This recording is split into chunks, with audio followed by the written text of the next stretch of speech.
गर्मी के मौसम में स्कूलों का समय बदलने की मांग। शिक्षक संगठन ने की सुबह की पाली में कक्षाएं लगाने की अपील। भोपाल में 1 अप्रैल से नए शैक्षिक सत्र की शुरुआत होने जा रही है। इस बीच गर्मी का मौसम भी अपना असर दिखाने लगा है। शासकीय शिक्षक संगठन ने मंत्री, प्रमुख सचिव और आयुक्त से स्कूलों का समय बदलने की मांग की है। संगठन का कहना है कि सरकारी स्कूलों में पर्याप्त सुविधाएं नहीं है। बिजली, पानी और हवादार कक्षाओं जहां कमी है, विद्यार्थियों के स्वास्थ्य पर इसका जहां बुरा असर पड़ सकता है। शिक्षक संगठन के प्रदेश अध्यक्ष उपेंद्र कौशिक ने बताया कि संगठन के पदाधिकारी इस मांग को लेकर शिक्षा मंत्री और विभाग के वरिष्ठ अधिकारियों से मिलेंगे। साथ ही जिलों में कलेक्टरों से भी विज्ञापन सौंपा जाएगा। संगठन की मुख्य मांग है कि स्कूलों की कक्षाएं सुबह पाली में संचालित की जाए।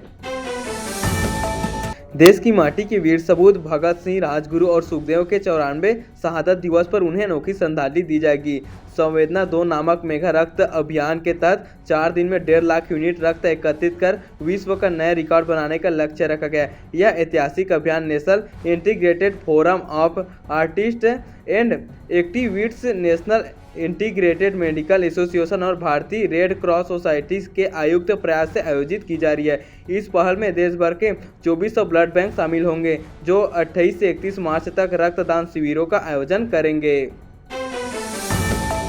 आगरा में मालवा यातायात व्यवस्था को बेहतर बनाने के लिए एक नई पहल की शुरुआत की गई है। एसपी विनोद कुमार सिंह के मार्गदर्शन में यातायात पुलिस ने साउंड सिस्टम के माध्यम से लोगों को जागरूक करने का काम शुरू किया है। यातायात थाने के सूबेदार जगदीश यादव के अनुसार बड़ौद रोड चौराहे पर यह व्यवस्था लागू की गई है। यातायात पुलिसकर्मी साउंड सिस्टम के जरिए वाहन चालकों को यातायात नियमों का पालन करने के लिए जहाँ प्रेरित कर रहे हैं, पुलिस द्वारा चालकों को सीट बेल्ट लगाने और हेलमेट पहनने की अनिवार्यता के बारे में जहाँ बताया जा रहा है। साथ ही वाहन चलाते समय बाईं ओर चलने और मोबाइल फोन में जो कि उपयोग न करने जैसे महत्वपूर्ण नियमों का जहां जानकारी दी जा रही है। दमोह में अंडे का ठेला लगाने वाले प्रिंस सुमन को 6 करोड़ रुपए की जीएसटी भुगतान का नोटिस मिला है। वस्तु एवं सेवा कर विभाग के नोटिस में प्रिंस को दिल्ली में खुली कंपनी का मालिक बताया गया है। इस कंपनी के नाम पर करीब 50 करोड़ रुपए का कारोबार दर्ज है, जिसके एवज में करीब 6 करोड़ रुपए का जीएसटी भुगतान बकाया है। नोटिस मिलने के बाद प्रिंस ही नहीं, पूरा परिवार परेशान है। उन्होंने मामले की शिकायत आयकर विभाग और एसपी से की है।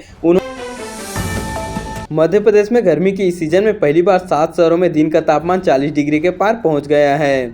नर्मदापुरम, रतलाम, बड़वानी, नौगांव, शिवपुरी, गुना, दमोह में पारे में जहां यह बढ़ोतरी देखने को मिली है, जबकि भोपाल, इंदौर, ग्वालियर और उज्जैन भी गर्म रहे। मौसम विभाग ने अगले 2 दिन गर्मी में थोड़ी राहत मिलने की संभावना जताई है। मौसम विभाग के मुताबिक नर्मदापुरम में 40.9 डिग्री, रतलाम में 40.2 डिग्री, जो कि तालुन में 40.2 डिग्री, नौगांव, शिवपुरी, गुना, दमोह में अधिकतम तापमान 40 डिग्री दर्ज किया गया।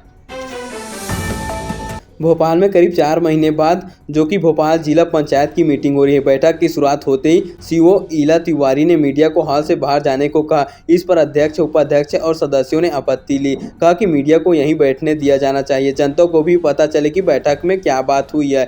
मीडिया के प्रति सीओ के इस रवैये की शिकायत कलेक्टर जो कि कौशलेंद्र विक्रम सिंह से भी की गई है।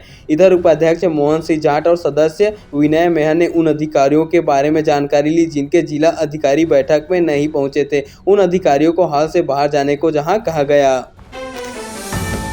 मध्य प्रदेश के एकमात्र हिल स्टेशन पचमढ़ी का लोकप्रिय पर्यटक स्थल बी फॉल पिछले 8 दिनों से बंद पड़ा है। गर्मी में जहां पर्यटक इस झरने का मजा लेने आते हैं, वहीं अब सड़क निर्माण के कारण उन्हें मायूसी का सामना करना पड़ रहा है। जानकारी के अनुसार सतपुड़ा टाइगर रिजर्व प्रबंधक द्वारा 800 मीटर लंबी सीमेंट कंक्रीट सड़क का निर्माण किया जा रहा है, जिसकी लागत 22 लाख रुपये है। यह सड़क घुमावदार और संकरी होने के कारण पर्यटकों की सुविधा के लिए बनाई जा रही है।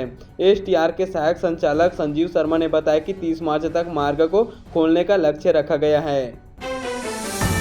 मध्य प्रदेश के उप मुख्यमंत्री राजेंद्र शुक्ला ने घोषणा की कि रीवा में 200 बिस्तर का कैंसर अस्पताल बनाया जाएगा। इसके साथ ही उन्होंने श्याम शाह चिकित्सा महाविद्यालय और संजय गांधी अस्पताल का निरीक्षण कर स्वास्थ्य सेवाओं की समीक्षा की।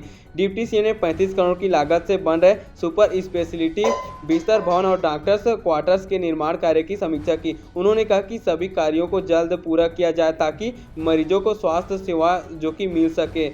उन्होंने निर्माण एजेंसी को अप्रैल के दूसरे सप्ताह तक काम पूरा करने के निर्देश दिए और लापरवाही पर ब्लैक लिस्ट करने की चेतावनी दी।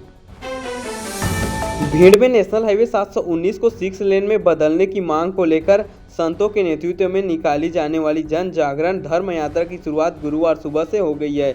इस दौरान जिले और आसपास के संतों ने चंबल पुल पर पूजन किया। दंतरवा धाम में महंत महामंडलेश्वर रामदास महाराज संत समिति के अध्यक्ष कालीदास महाराज चिचौला सरकार समेत कई संत जहां मौजूद रहे। उन्होंने चंबल नदी का जल आचमन कर हाईवे के चौड़ीकरण के लिए संकल्प लिया। संत ने दोपहर 12 बजे चंबल नदी का पूजन किया और इसके बाद वाहनों से कूप के लिए जहां रवाना हुए। वहां से पैदल संत कीर्तन करते हुए लोगों को इस जन आंदोलन से जोड़ने के लिए प्रेरित किया गया। यात्रा भिंड मालनपुर होते हुए ग्वालियर पहुंची, जहां रानी लक्ष्मीबाई जो कि समाधि स्थल पर पुष्पांजलि अर्पित की गई। मुख्यमंत्री डॉक्टर मोहन यादव ने कुपोषित महिलाओं और बच्चों वाले परिवारों को दुधारू गाय देने का फैसला किया है। इसके साथ ही टिकाऊ खेती को बढ़ावा देने, सामुदायिक भवन निर्माण और हर घर तक बिजली पानी पहुंचाने जैसी योजनाएं के लिए फैसले किए हैं। सीएम ने अधिकारियों के साथ बैठक की। बैठक में सरकार ने उन आदिवासी परिवारों की पहचान करने का निर्णय लिया है जहां महिला और बच्चा कुपोषित है। ऐसे परिवारों को दुधारू गाय दी जाएगी, जिससे उन्हें पोषण के साथ साथ आमदनी का भी साधन मिल सकेगा। इस योजना को पशुपालन विभाग की सब्सिडी योजना से जोड़ा जाएगा ताकि अधिक से अधिक परिवारों को इसका लाभ मिल सके। सीएम ने कहा कि आदिवासी परिवारों को समग्र कल्याण सुनिश्चित करना आवश्यक है। इसके लिए उन परिवारों को चिन्हित किया जाए जिनके घर बच्चा कुपोषित है और माता भी कमजोर है। इससे उनकी आमदनी बढ़ेगी और स्वास्थ्य भी सुधरेगा। पशुपालन विभाग द्वारा सब्सिडी पर गाय, भैंस और बकरी पालन की सुविधा देने का प्रावधान किया गया है और इसी के तहत यह योजना लागू की जाएगी।